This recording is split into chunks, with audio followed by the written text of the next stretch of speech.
They saw us as primitive, fragile beings clinging to a blue world at the edge of the stars. When they gave us their ultimatum, surrender or die, they expected fear, submission, a broken species, but they forgot something vital. Humanity has never yielded easily. We are the descendants of survivors, of warriors, builders, dreamers, and rebels. In our darkest hour, we found unity. In the face of annihilation, we became something new. We didn't just fight back, we adapted, we endured, we evolved, and now, they'll learn what it truly means to declare war on Earth. The underestimation. The Deep Space Monitoring Station orbiting Pluto detected them first. 3 massive signatures moving through the outer solar system at speeds that defied human understanding of physics. Captain Sarah Chen stared at the sensor readings on her command screen aboard the Earth Defense Station, her coffee growing cold in her hands. "Ma'am, the objects are slowing down," reported Lieutenant Torres from the sensor station. They're bigger than anything we've ever built. Each one is roughly the size of Manhattan." Sarah set down her coffee and moved to the tactical display. The 3 ships had arranged themselves in a perfect triangle formation, maintaining position just beyond Neptune's orbit. They weren't hiding, they weren't trying to be subtle, they were making a statement. "Send an immediate priority alert to Earth Command," Sarah ordered. "Tell them we have visitors, and they're not from around here." Down on Earth, Dr. Marcus Rodriguez was working late in his laboratory at the International Space Technology Center when the emergency alert came through. As one of humanity's leading experts in theoretical physics and space technology, he was part of the rapid response team for exactly this kind of situation, the situation nobody had really believed would happen. Marcus pulled up the sensor data on his main screen and felt his breath catch in his throat. The energy signatures were unlike anything in human technology. The ships appeared to be powered by controlled antimatter reactions that put humanity's experimental fusion drives to shame. Whoever had built these vessels was centuries ahead of human science. Within 6 hours, every major government on Earth had been briefed. Within 12 hours, the United Nations Security Council was in emergency session. For the first time in human history, every nation on Earth was facing the same threat at the same time. The aliens made first contact exactly 24 hours after their arrival. Commander HFY stood on the bridge of the flagship Dominion's Edge, studying the primitive blue world through the main viewing portal. The planet's inhabitants had detected their arrival, as expected. Sensor sweeps showed a species that had barely managed to leave their home world, with only basic settlements on their nearest satellite and a few automated probes scattered throughout their system. "Commander," reported his tactical officer, "our analysis is complete. The humans possess chemical rockets, primitive nuclear weapons, and basic energy generation. Their most advanced military vessels are smaller than our cargo shuttles." HFY nodded with satisfaction. This would be another simple conquest for the Krillian Empire. In 300 years of expansion, they had encountered dozens of species, and the pattern was always the same. Show overwhelming force, offer terms of surrender, and most civilizations submitted without firing a shot. The few that resisted were crushed quickly and efficiently. "Open a communication channel to their leadership," HFY commanded. "Let's give them the standard offer." The message reached Earth through every communication satellite, radio station, and internet connection simultaneously. The translation was perfect, delivered in dozens of human languages by a tall, pale figure with elongated limbs and silver eyes. "People of Earth, I am Commander HFY of the Krillian Empire. Your world has been selected for incorporation into our domain. You have 72 of your hours to surrender unconditionally. Your military forces will be dissolved, your governments replaced by our appointed administrators, and your population will serve the Empire as determined by our needs. Resistance is futile. We have conquered 47 worlds. None have successfully opposed us. Choose wisely." The transmission ended, leaving the leaders of Earth staring at blank screens. President Maria Santos of the Americas Federation was the first to break the silence in the emergency video conference. "Well, that was remarkably arrogant, wasn't it?" Prime Minister Chen Wei of the Asian Alliance leaned forward. "Their technology is clearly superior to ours. Perhaps we should consider their terms." "Consider surrender?" President Okafor of the African Union shook her head. "Have any of you read a history book? When has surrendering to invaders ever worked out well for the conquered?" European Chancellor Muller nodded grimly. "Angela is right. Besides, what exactly are they offering us? To become slaves in our own world?" President Santos turned to Dr. Rodriguez, who had been quietly analyzing data during the political discussion. "Marcus, what are we actually dealing with here? Dr. Rodriguez looked up from his tablet. Based on our sensor readings, their ships use technology we don't fully understand, but... He paused, running calculations in his head. But they're not invincible. They still follow the same physical laws we do. They still need energy, still have structural limitations, and there's something else. What? Asked President Santos. They gave us 3 days to decide. If they were truly as powerful as they claim, why give us any time at all? Why not just attack immediately? Chancellor Mueller leaned back in his chair. You think they prefer surrender to conquest? I think they prefer easy victories to hard ones, Dr. Rodriguez replied. Which means they can be hurt, which means they can be beaten. The debate continued for 6 more hours, but in the end, the decision was unanimous. Humanity would not surrender. Back on the Dominion's edge, Commander Zexhai received the human response with mild surprise. In his experience, primitive species always chose survival over pride. Admiral Vorthak, Supreme Commander of the Krillian Fleet, materialized on the bridge through a holographic projector. Commander Zexhai, I trust the humans have seen reason and agreed to surrender? Negative, Admiral. They have refused our terms and declared their intention to resist. There was a long pause. Admiral Vorthak's silver eyes narrowed. Refused? Are you certain the translation was accurate? Yes, Admiral, they were quite explicit in their refusal. Curious. Run a full tactical analysis of their defensive capabilities. Perhaps we underestimated their military strength. The analysis took 3 hours and confirmed what they already knew. The humans possessed no space-based military vessels capable of threatening Krillian ships. Their planetary defenses consisted of ground-based missiles with chemical warheads. Their nuclear weapons, while destructive, were primitive and few in number. This makes no logical sense, Admiral Vorthak muttered as he reviewed the data. They cannot possibly believe they can defeat us.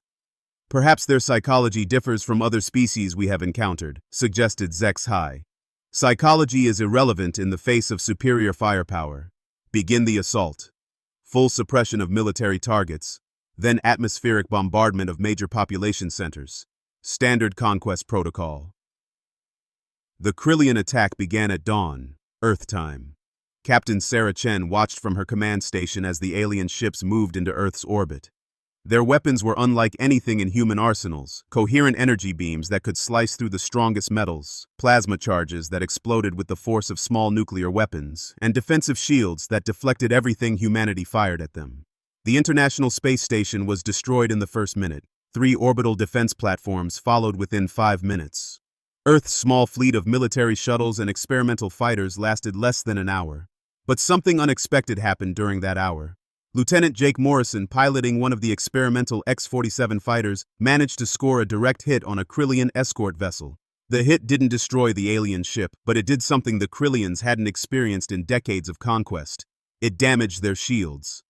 Command, this is Jake Morrison, he transmitted as he dodged energy beams. I'm reading shield fluctuations on the target. Our plasma charges are getting through, but we need multiple hits in the same location. Before he could continue, his fighter was struck by an alien weapon and went spinning toward Earth's atmosphere. But his message had been recorded and transmitted to every military installation on the planet. Dr. Rodriguez was in the situation room when the report came in. They have shields, but the shields can be overloaded, he announced to the assembled military leaders. Lieutenant Morrison found a weakness. General Patricia Williams, overall commander of Earth's defense forces, leaned over the tactical display. What kind of weakness? Their defensive systems work by dispersing energy over a wide area, but if you hit the same spot repeatedly with enough force, you can create a cascade failure. It's basic physics. How many hits would we need? Dr. Rodriguez ran quick calculations. For our current weapons, maybe 8 to 10 direct hits in the same location within a 30-second window. General Williams looked at the display showing Earth's remaining military assets. They had lost more than half their space-capable fighters in the first hour. We don't have enough ships left to coordinate that kind of attack. Then we make more ships, said Dr. Rodriguez, and we make better weapons. In the middle of an invasion? Especially in the middle of an invasion. On the ground, the Krillian assault was proceeding according to plan.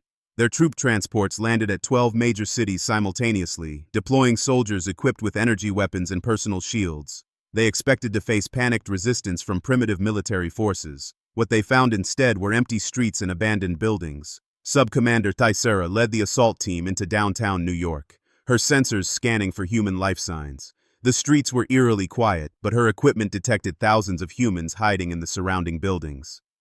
Command, this is Thysera. The humans appear to have evacuated the target area. Should we proceed with building-to-building searches?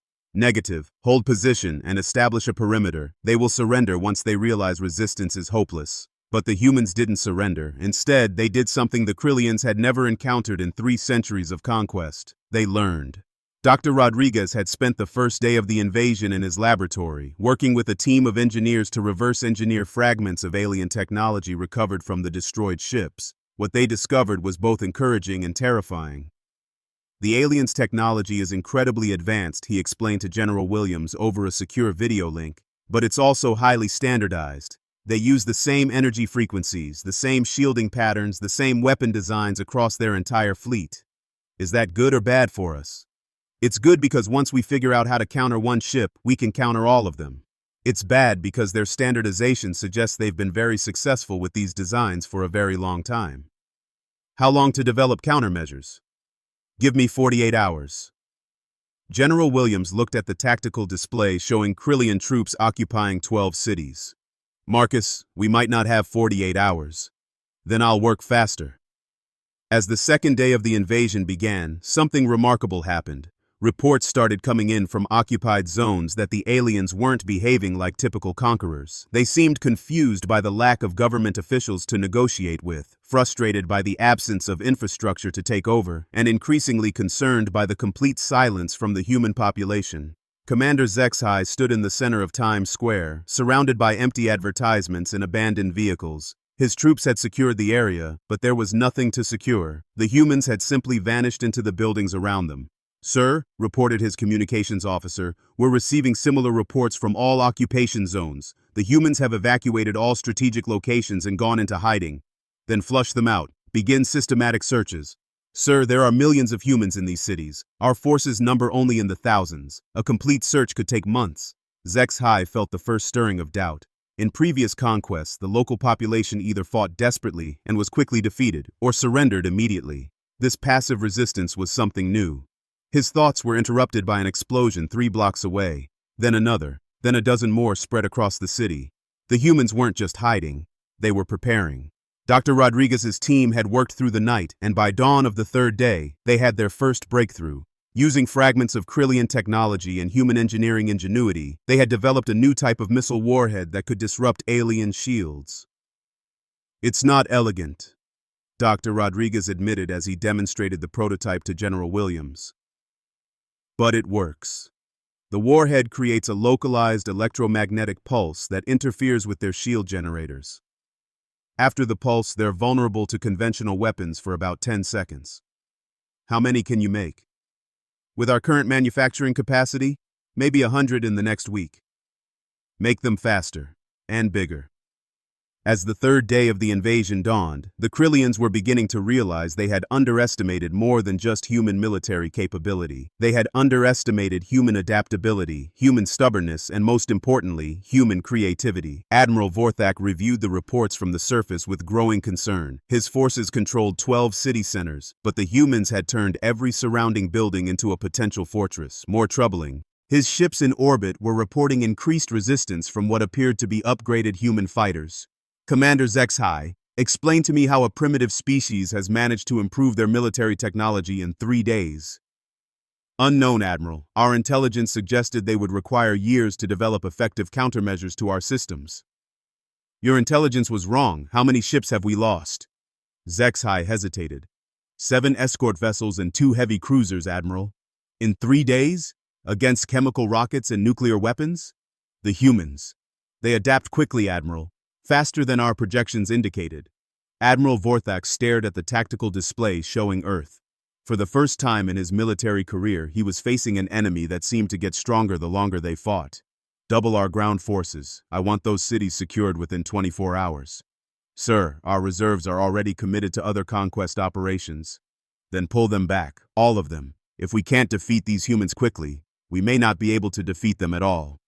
As the Krillian reinforcements began arriving in the outer solar system, Captain Sarah Chen prepared for the next phase of humanity's defense. Her makeshift fleet now included converted civilian ships armed with Dr. Rodriguez's new weapons, piloted by volunteers who had never flown in combat before. All ships, this is Captain Chen. Remember, we're not trying to win a traditional space battle. We're buying time for the ground forces and proving to these aliens that humans don't surrender easily.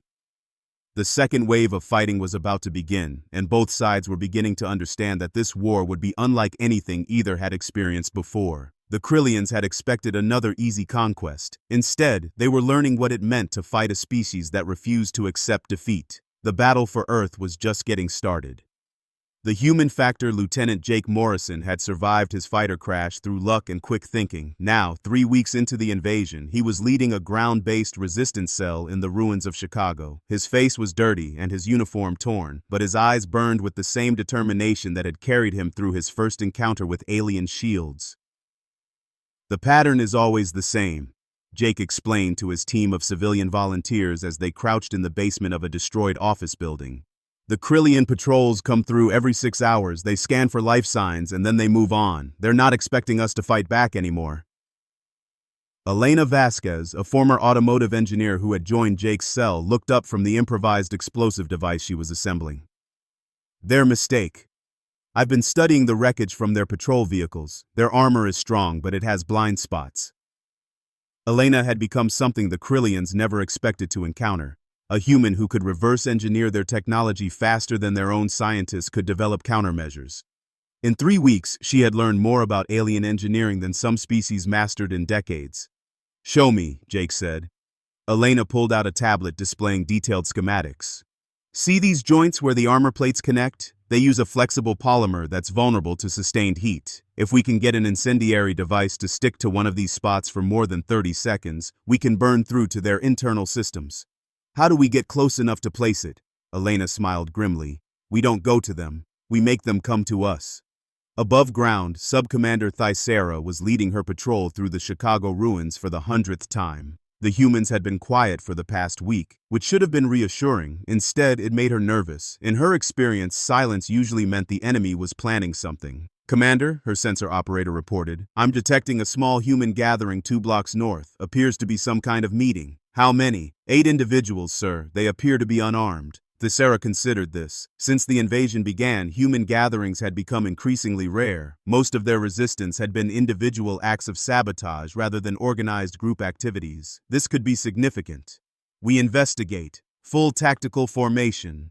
What Thysera didn't know was that Elena had spent the past week learning to fool Krillian sensors. The unarmed humans her scanner detected were actually sophisticated decoys powered by modified car batteries and programmed to emit human-like heat signatures. The real humans were waiting in the buildings around the ambush site, each carrying one of Elena's custom incendiary devices. As the Krillian patrol moved into the kill zone, Jake gave the signal. 8 explosive charges detonated simultaneously, not to destroy the alien vehicles, but to disable their sensors and communications. Then the humans emerged from their hiding spots and began the dangerous work of placing Elena's burning devices onto the vulnerable joints of the alien armor. The battle lasted only 3 minutes. When it was over, an entire Krillian patrol had been eliminated using nothing but human ingenuity, recycled materials, and determination. But the victory came with a cost. Elena had been struck by an alien energy weapon during the fight. As Jake knelt beside her, she grabbed his arm with surprising strength. "Jake, I need to tell you something. I've been monitoring their communications. Save your strength. We'll get you to a medic." "No, listen. They're scared. The Krillians are actually scared of us." Jake stared at her. "That's impossible. They have superior technology, superior numbers." "Superior technology doesn't matter if you can't predict what your enemy will do next. And Jake, they can't predict us. At all." 3,000 miles away, Dr. Marcus Rodriguez was having the same realization. His laboratory had become the center of humanity's technological revolution, and the discoveries his team was making were unprecedented in the history of warfare.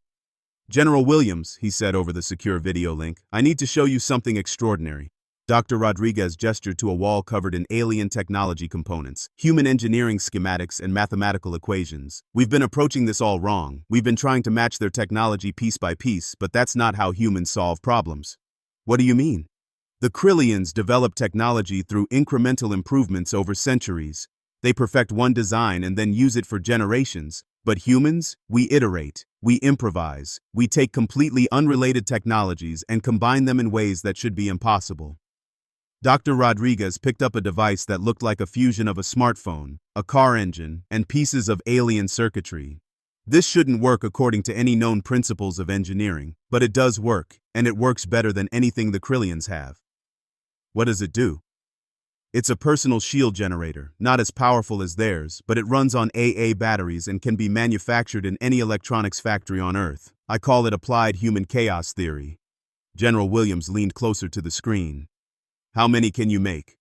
As many as we need, but Marcus, that's not the important part. The important part is that I don't think the Krillians can adapt to this kind of innovation. Their entire military doctrine is based on predictable technological progression. They don't know how to fight an enemy that reinvents itself every day. On the Krillian flagship, Admiral Vorthak was beginning to understand the scope of his problem. The daily reports from occupied zones painted a picture of an enemy unlike anything in Krillian military history. Commander Zexhai, explain to me how the humans destroyed 3 of our patrol units yesterday using weapons that didn't exist a week ago. Zexhai consulted his datapad with obvious discomfort. Our analysis indicates they are modifying captured technology at an unprecedented rate, Admiral. They appear to be combining their primitive systems with our advanced components in ways our engineers consider impossible. Impossible yet effective. Yes, Admiral. Their innovations violate several fundamental principles of proper engineering, but they work nonetheless. Admiral Vorthak turned to study the tactical display showing Earth. Red zones marked areas of active human resistance, yellow zones indicated contested territories, and green zones represented secure Krillian control. Over the past week, there had been more red zones every day. What does the High Command say about our progress? They are concerned, Admiral. This operation was scheduled to be completed in 10 days.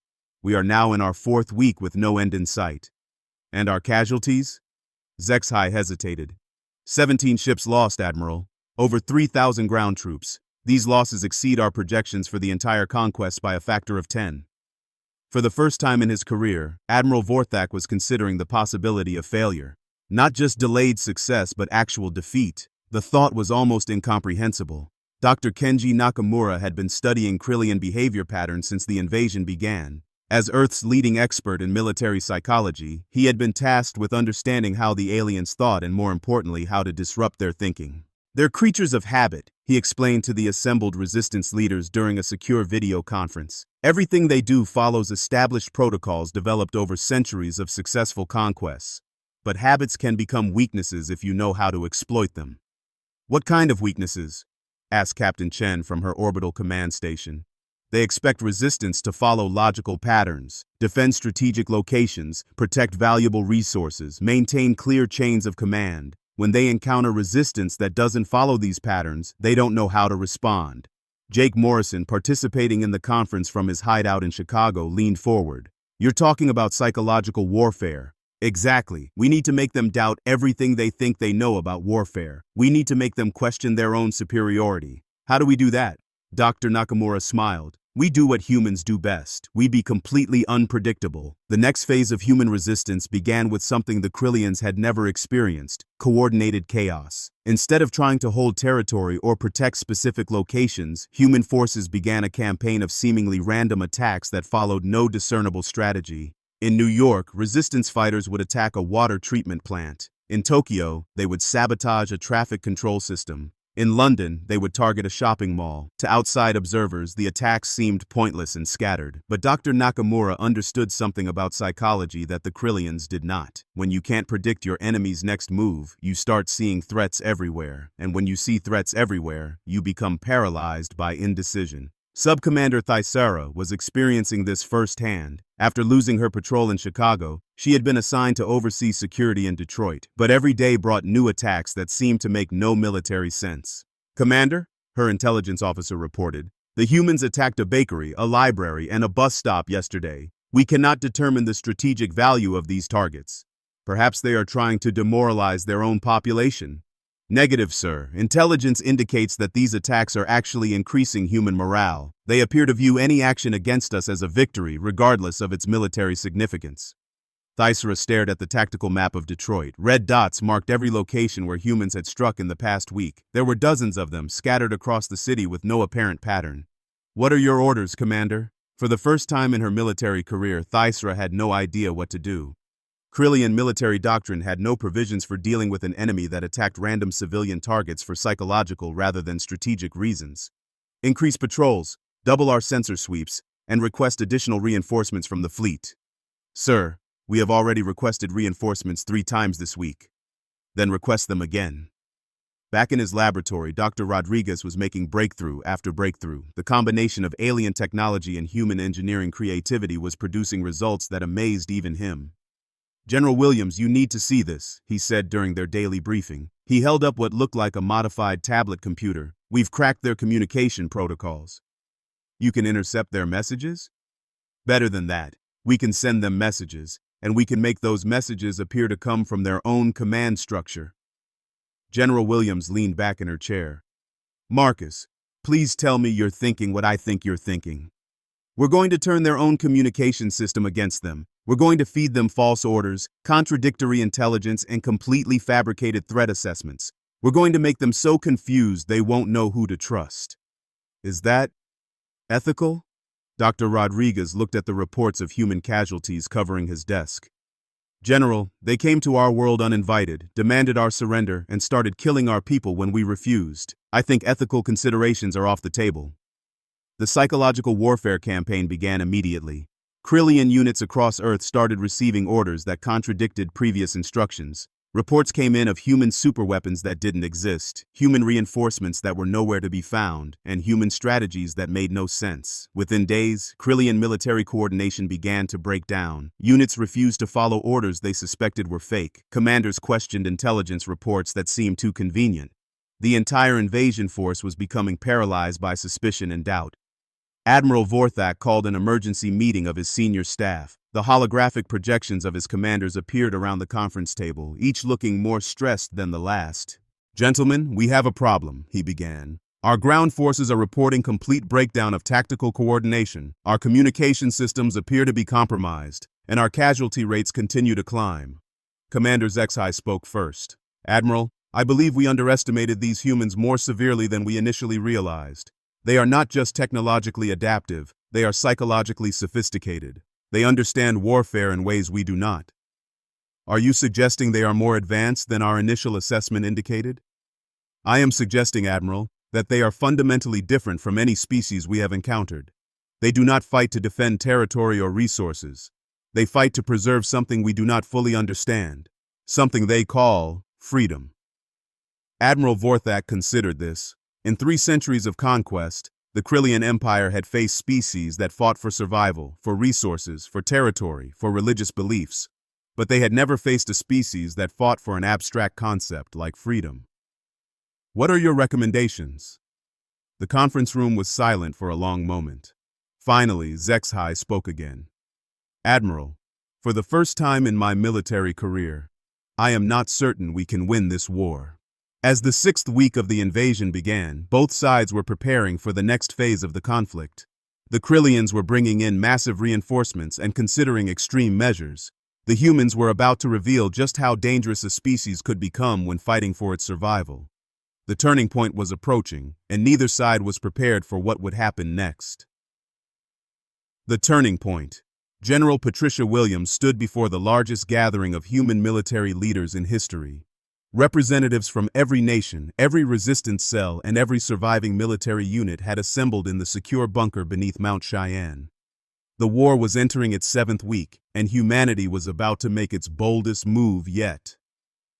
Ladies and gentlemen, General Williams began, 7 weeks ago, the Krillians gave us 3 days to surrender. They expected to conquer Earth in 10 days. Instead, they have lost more ships and soldiers than in their previous 10 conquests combined. Murmurs of approval rippled through the assembled commanders. Captain Sarah Chen, who had been leading the space-based resistance, raised her hand. General, our intelligence indicates they're bringing in massive reinforcements, ships from across their empire. That's correct, Sarah, which brings me to why we're all here today. The Krillians are escalating because they're desperate, and desperate enemies make mistakes. Dr. Rodriguez stepped forward, carrying a device that looked like nothing anyone had ever seen before. It was a fusion of human computers, alien power cores, and engineering that seemed to bend the laws of physics. This is the culmination of everything we've learned about Krillian technology, he announced. It's a quantum disruption field generator. In simple terms, it can disable every piece of Krillian technology within a 50-mile radius. Lieutenant Jake Morrison, who had been promoted to major after his success in Chicago, leaned forward. "What's the catch, Doc?" "The catch is that it only works once, and it requires massive amounts of power. We're talking about the entire electrical output of a major city." General Williams nodded. "Which is why we're going to use it in the most devastating way possible. We're going to lure their entire fleet into Earth's orbit, then disable every ship simultaneously." The room fell silent as the implications sank in. Alex Kumar, a young scientist soldier who had become expert in hybrid human-alien warfare, spoke up. "General, that's essentially a suicide mission for whoever operates the device." "No, Alex, it's a victory mission, because while their fleet is disabled, we're going to capture their command ship and end this war." Admiral Vorthok was reviewing the deployment of the largest Krillian fleet ever assembled. Over 300 ships had been recalled from conquered territories across the galaxy. This force was capable of destroying entire star systems. "Commander Zexhai, are you certain this level of force is necessary?" "Admiral, the humans have proven capable of adapting to our technology and tactics faster than any species in recorded history. They have turned our own psychological profiles against us and compromised our communication systems. I believe overwhelming force is our only remaining option." Vorthak studied the tactical display showing Earth surrounded by red dots representing Krillian vessels. "This fleet represents nearly 30% of our total military strength. If we fail here, we will not fail, Admiral. No species can resist this level of force." But even as he said it, Zexhai felt doubt gnawing at his confidence. 6 weeks of fighting humans had taught him that conventional military thinking did not apply to this species. Supreme Leader Kexmore, the ultimate authority of the Krillian Empire, appeared via holographic projection on the flagship's bridge. His presence immediately commanded the attention of every officer. "Admiral Vorthak, explain to me why a simple conquest has required the deployment of our primary battle fleet." "Supreme Leader, the humans have proven more resilient than initial assessments indicated. They possess an unusual capacity for technological adaptation and psychological warfare." "Psychological warfare? Against the Krillian Empire?" "Yes, Supreme Leader. They have managed to turn our own certainty against us. They fight in ways that make no logical sense, which makes them impossible to predict or counter effectively." Kexmore's expression remained impassive, but Vorthak could sense his disapproval. "Admiral, you are telling me that a species with chemical rockets and nuclear weapons has stymied the greatest military force in the galaxy?" "Supreme Leader, I am telling you that this species fights for concepts that transcend logical military objectives. They fight for ideals that we do not fully understand." "Then help me understand, Admiral. What could possibly motivate a species to resist when resistance is clearly futile?" Before Vorthak could answer, alerts began sounding throughout the ship. The humans were launching their largest coordinated attack since the war began. Dr. Rodriguez had spent 3 days preparing the quantum disruption device. Every calculation had been checked and rechecked. Every connection had been tested and retested. The device was ready, but success depended on perfect timing and massive coordination. "All units, this is General Williams," came the voice over the Global Resistance Network. "Operation Freedom is now active. Phase 1 begins in 60 seconds.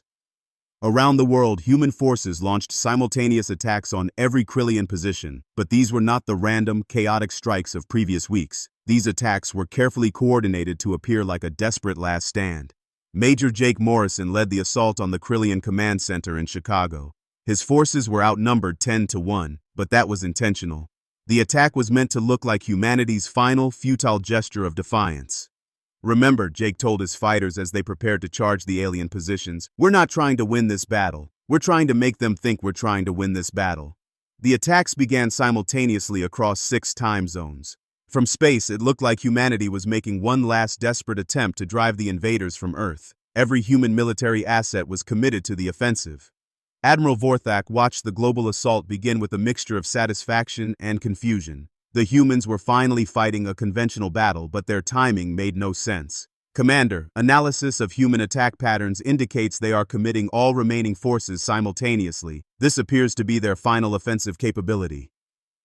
"Good," Vorthak replied. "Signal all ships to descend to low orbit. We will end this resistance once and for all." "Sir, should we not maintain some ships at a safe distance?" "Negative. I want every vessel in position to provide ground support. Today, we finish this."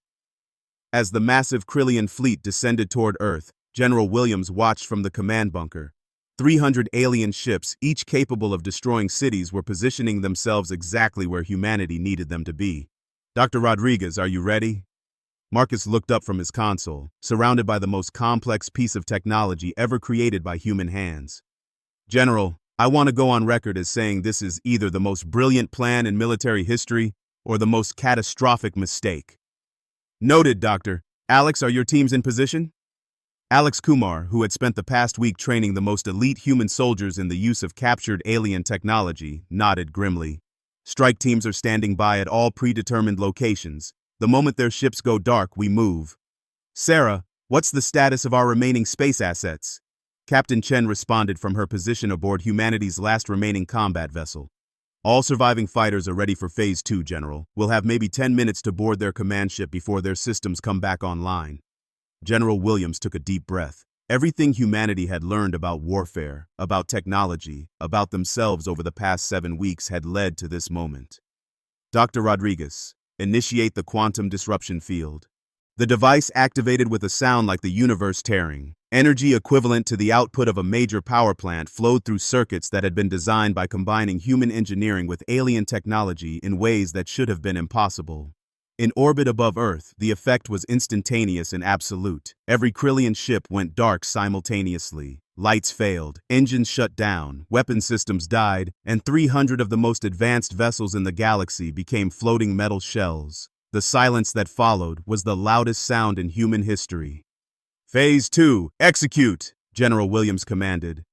Captain Chen's fighters launched toward the disabled Krillian flagship, while Alex Kumar's ground teams began their assault on every alien installation on Earth. For the first time since the war began, humans had the technological advantage. Aboard the flagship, Admiral Vorthak stared at dead control panels in complete shock. In 3 centuries of military service, he had never experienced total system failure. Emergency power, he shouted. Restore communications. Sir, all systems are completely dead. Even basic life support is failing. How is this possible? Before anyone could answer, human fighters began docking with the ship's exterior airlocks. The sound of cutting tools echoed through the corridors as Earth soldiers began boarding the most powerful vessel in the Krillian fleet. Alex Kumar led the boarding team through corridors filled with confused and frightened alien soldiers. The Krillians had never experienced being on the losing side of a technological disadvantage, and their shock was obvious. Secure the bridge, Alex ordered. Non-lethal force only. We need prisoners, not casualties. The boarding action took less than 20 minutes. Without their advanced weapons and armor, the Krillians were no match for human soldiers who had spent weeks learning to fight against superior technology. Admiral Vorthak found himself staring at a young human soldier who looked barely old enough to be in any military, let alone leading an assault on a Krillian flagship. I am Admiral Vorthak of the Krillian Empire, he said formally. I demand to speak with your commanding officer. Alex Kumar smiled. Admiral, I am Commander Alex Kumar of the Earth Defense Force. And you are my prisoner. General Williams arrived on the captured flagship within an hour. The sight of human soldiers guarding Krillian officers was something that would have been unimaginable 7 weeks earlier. Admiral Vorthak, she said as she entered what had been the alien command center. I'm General Patricia Williams, overall commander of Earth's defense forces. Vorthak studied the human woman who had orchestrated his defeat. She was smaller and physically weaker than any Krillian soldier, yet she had accomplished what no enemy of the Empire had ever managed. General Williams, I do not understand how you achieved this victory. Our technology is centuries ahead of yours. Admiral, that was your mistake from the beginning. You assumed that superior technology automatically means superior capability. But technology is just tools. What matters is how you use those tools.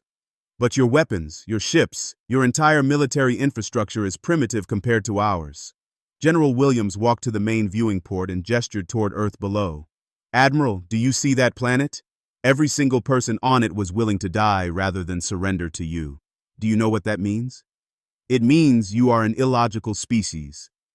It means we're a free species, and free beings will always find a way to defeat those who try to enslave them. Dr. Rodriguez joined the conversation, still carrying some of his improvised hybrid technology. Admiral, your people fight with tools. We fight with ideas. Ideas are more powerful than any weapon. Supreme Leader Kexmore's holographic projection materialized in the command center, taking in the sight of his captured admiral surrounded by human soldiers. "This is unprecedented," he said quietly. "In 500 years of expansion, the Krillian Empire has never suffered a defeat." "Supreme Leader," General Williams said respectfully, "your empire has never fought humans before." Ambassador David Park, Earth's most experienced diplomat, stepped forward. Throughout the war, he had been preparing for this moment, the possibility that humanity might actually win. "Supreme Leader General Williams, I believe we have an opportunity here to end this conflict in a way that benefits both our species." Kexmore's projection turned toward the human diplomat. "You wish to negotiate terms of surrender?" "No, Supreme Leader, I want to negotiate terms of alliance." The statement hung in the air like a physical presence. Even General Williams looked surprised. "Ambassador Park," she said carefully, "what exactly are you proposing?" "I'm proposing that the Krillian Empire has been approaching galactic expansion all wrong. You've been conquering species instead of recruiting them. You've been making enemies instead of allies." David Park walked to the center of the room, addressing both human and alien leaders simultaneously. "Supreme Leader, your empire is vast, but it's also brittle. You control territory through force, which means you constantly have to maintain that force. But what if there was a better way?" "Continue," Kexmore said, his voice betraying the first hint of interest. "What if instead of conquering species you invited them to join a galactic confederation? What if you offered partnership instead of domination?" Admiral Vorthak spoke up. "Ambassador, such a system would be impossible to maintain. Different species have different goals, different values. Different strengths," Alex Kumar interjected. "Admiral, in 7 weeks of fighting us, what did you learn about human capabilities?" Vorthak considered the question.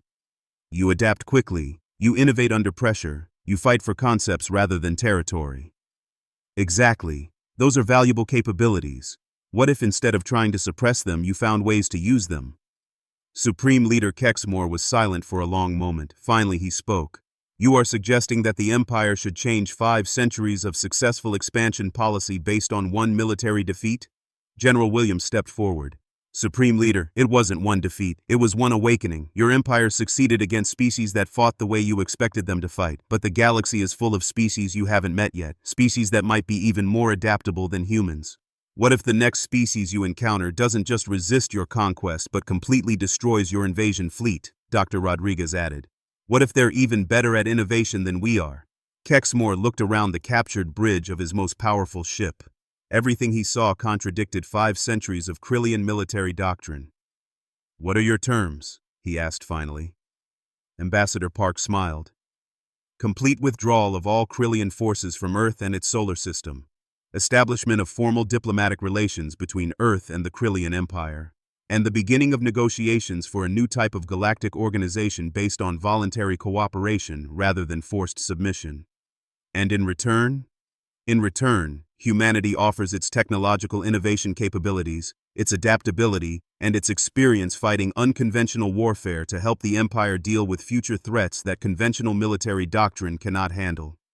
The negotiations continued for 6 hours. When they were complete, the longest war in Krillian history had ended not with the destruction of the defeated, but with the birth of something unprecedented in galactic history. As the Krillian fleet prepared to depart Earth's solar system, Admiral Vorthak requested a private meeting with General Williams. "General, I want you to know that you have accomplished something remarkable. You have defeated an empire that considered itself invincible." "Admiral, we didn't defeat your empire. We convinced it to evolve." "Is there a difference?" General Williams looked out at the stars where Krillian and human ships were already beginning to work together on joint patrol missions. "Yes, Admiral, there's all the difference in the universe." Months later, as the first interspecies technological exchange programs began operation, Dr. Rodriguez reflected on the war that had changed everything. "You know," he told Alex Kumar as they worked together in a laboratory that combined human creativity with Krillian precision, "I think we learned something important about humanity during those 7 weeks." "What's that?" "We learned that we're not just good at surviving, we're good at helping others survive too." Outside their laboratory window, human and Krillian engineers worked side by side on projects that neither species could have imagined alone. The war was over, but the adventure of peace was just beginning. The galaxy would never be the same, and that, as humanity had proven, was exactly what it needed.